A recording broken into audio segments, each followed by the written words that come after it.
तो साथियों, आज हम जो कवि को पढ़ेंगे वह है रामधारी सिंह दिनकर। खंड काव्य जो उन्होंने लिखा है रश्मि रथी, उसमें से आज 33 सर्ग का कुछ चरणों का आज हम पाठ करेंगे।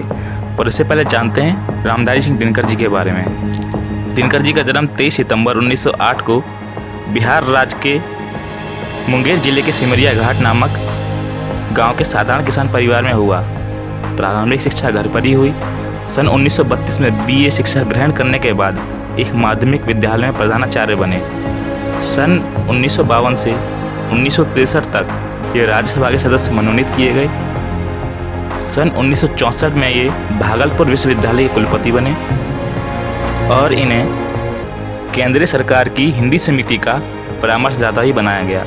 और अंततः हिंदी साहित्य की अनवरत सेवा करते हुए 24 अप्रैल सन 1974 में हिंदी साहित्य आकाश का यह दिनकर अस्त हो गया। राष्ट्र कवि की उपाधि दी गई इन्हें और उर्वशी इसके लिए राष्ट्रीय ज्ञानपीठ पुरस्कार दिया गया और राष्ट्रपति द्वारा पद्म भूषण से सम्मानित किया गया। इनकी कविताओं में हमें ओजपूर्ण प्रखर वाणी देखने के लिए मिलती है। तो दोस्तों, आज हमें रश्मि रथी का पाठ करना है आज। तो रश्मि रथी एक खंड काव्य है। रश्मि रथी का अर्थ होता है वह व्यक्ति जिसका रथ रश्मि अर्थात सूर्य की किरणों का हो। इस काव्य में रश्मि रथी नाम कर्ण का है क्योंकि उसका चरित्र सूर्य के समान प्रकाशमान है। और आपको पता है कि उन्हें सूर्यपुत्र कर्ण भी कहते हैं। और इस पूरे खंड काव्य में कर्ण के चरित्र को नैतिकता और विश्वसनीयता का प्रतीक बनाया है। इस खंड काव्य में पूरे 7 सर्ग हैं। वैसे होना तो यही चाहिए कि हम क्रमानुसार ये सारे सर्गों का पाठ करते। ये साहित्य के विद्यार्थियों को तो अच्छा लगता, पर जो अभी साहित्य में रुचि लेना चाहते हैं उनके लिए एकदम से उबाऊ हो जाता। इसी बात का ध्यान रखते हुए मैंने रश्मि रथी के 33 सर्ग से कुछ चरण ही पाठ करने के लिए चुने हैं। और वो चुने हुए चरण ऐसे हैं जो कि आज के इस विकराल समय में मानवों में सकारात्मक ऊर्जा का संचार करने का बल रखते हैं। और इन कुछ एक चरणों का पाठ करने से होगा यह भी कि हम यहाँ से उस रचनाकार की सृजनशीलता कौशल को भी देख लेंगे और जान जाएंगे कि आखिर ये कवि कितना कुशल पारंगत है। और इसके बाद अगर आप सभी का मन करता है तो निश्चय ही हम संपूर्ण रश्मि रथी के 7 सर्गों का पाठ करेंगे। खैर चलिए पाठ आरंभ करते हैं। हो गया पूर्ण अज्ञातवास, पांडव लौटे वन से सहास। पावक में कनक सदस्य तप कर, वीरत्व लिए कुछ और प्रखर। नस नस में तेज प्रवाह लिए, कुछ और नया उत्साह लिए। ये सच है विपत्ति जब आती है, कायर को ही दहलाती है। सूरमा नहीं विचलित होते, क्षण एक नहीं धीरज खोते। विघ्नों को गले लगाते हैं, कांटों में राह बनाते हैं। मुख से न कभी उफ कहते हैं, संकट का चरण न गहते हैं। जो आ पड़ता सब सहते हैं, उद्योग निरत नित रहते हैं। सूलों का मूल नसाने को, बड़ खुद विपत्ति पर छाने को। है विघन कौन ऐसा जग में, टिक सके आदमी के मन में। खम ठोंक ठेलता है जब नर पर्वत के जादे पाँव उखड़। मानव जब जोर लगाता है, पत्थर पानी बन जाता है। गुण बने एक से एक प्रकार, है छिपे मानवों के भीतर। मेहंदी में जैसे लाली हो, मेहंदी में जैसे लाली हो। वर्तिका बीच उजियाली हो, बत्ती जो नहीं जलाता है, रोशनी नहीं वह पाता है।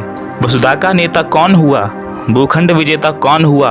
अतुलित यश क्रेता कौन हुआ, नवधर्म प्रणेता कौन हुआ। जिसने न कभी आराम किया, विघ्नों में रहकर काम किया।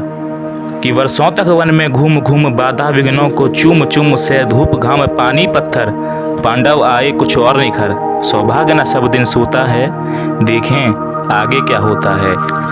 मैत्री की राह बताने को, सबको सुमार्ग पर लाने को। दुर्योधन को समझाने को, भीषण विध्वंस बचाने को।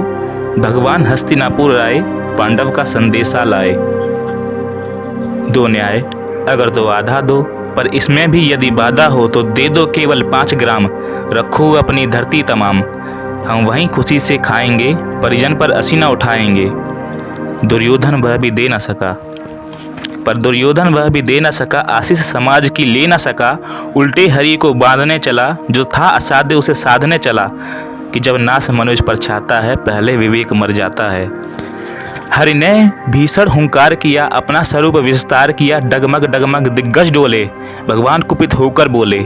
जंजीर बढ़ाकर सांध मुझे, हा हा दुर्योधन बांध मुझे। ये देख गगन मुझ में लय है, ये देख पवन मुझ में लय है। मुझ में विलीन झंकार सकल, मुझ में लय है संसार सकल। अमृत फूलता है मुझ में, संगार झूलता है मुझ में। उदयाचल मेरा दीप्त भाल, भूमंडल वक्ष स्थल विशाल। मुझ परिधि बंध को घेरे है, मेनाक मेरु पग मेरे है। दिखते जो गए नक्षत्र निकर, सब है मेरे मुख के अंदर। दृग हो तो दृश्य कांड देख, मुझ में सारा ब्रह्मांड देख। चर अचर जीव जग शर अशर, नस्वर मनुष्य सुर जाति अमर। सतकोटि सूर्य सतकोटि चंद्र, सतकोटि सरित सर सिंधु मंद्र। सतकोटि विष्णु ब्रह्मा महेश, शतकोटि जिष्णु जलपति धनेश। सतकोटि रुद्र सतकोटि काल, सतकोटि दंडधर लोकपाल। जंजीर बढ़ाकर साधिने, हाँ त्रियोधन बांधिने। भूलोक अतल पाताल देख, गत और अनागत काल देख। ये देख जगत का आदि सर्जन, ये देख महाभारत का रण। मृतकों से पटी हुई भू है, पहचान कहाँ इसमें तू है। अंबर में कुंतल जाल देख, पद के नीचे पाताल देख। मुट्ठी में तीनों काल देख, मेरा स्वरूप विकराल देख। सब जन्म मुझी से पाते हैं, फिर लौट मुझी में आते हैं। जीवा से करती ज्वाल सघन, सांसों में पाता जन्म पवन। पड़ जाती मेरी दृष्टि जिधर, हंसने लगती है सृष्टि उधर। मैं जभी मूंदता हूँ लोचन, छा जाता चारों ओर मरण। बांधने मुझे तू आया है, जंजीर बड़ी का लाया है। यदि मुझे बांधना चाहे मन, पहले तो बांध अनंत गगन। सोने को बांध ना सकता है, वे मुझे बांध कब सकता है। हित वचन नहीं तूने माना, मैत्री का मूल्य न पहचाना।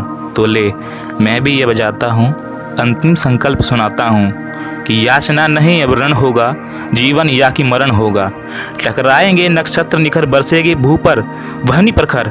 फण शेष नाग का डोलेगा, विकराल काल मुंह खोलेगा। दुर्योधन रण ऐसा होगा, फिर कभी नहीं जैसा होगा। भाई पर भाई टूटेंगे, विषबाण बूंद से छूटेंगे। वायस श्रृंगाल सुख लूटेंगे, सौभाग्य मनुष्य के फूटेंगे। और आखिर तो भूसाई होगा, हिंसा का परदाई होगा। थी सभा सन्न सब लोग डरे, चुप थे या थे बेहोश पड़े। केवल 2 नर नागाते थे, धृतराष्ट्र विदुर सुख पाते थे। कवि ने बताया कि केवल 2 नर नागाते थे, क्योंकि विदुर जो थे वो तो श्री कृष्ण के विराट रूप को देखकर मोहित हो रहे थे, पर धृतराष्ट्र थे वे थे अंधे, इसलिए उन्हें पता ही नहीं था कि सभा में चल क्या रहा है। तो इसलिए यहाँ पे कवि ने कहा है कि केवल 2 नर नागाते थे, धृतराष्ट्र विदुर सुख पाते थे। एक कर जोड़ खरे प्रमुदित निर्भय, दोनों पुकारते थे जय जय। तो दोस्तों अगर आपको अच्छा लगा हो तो आगे अपने दोस्तों में शेयर करिए।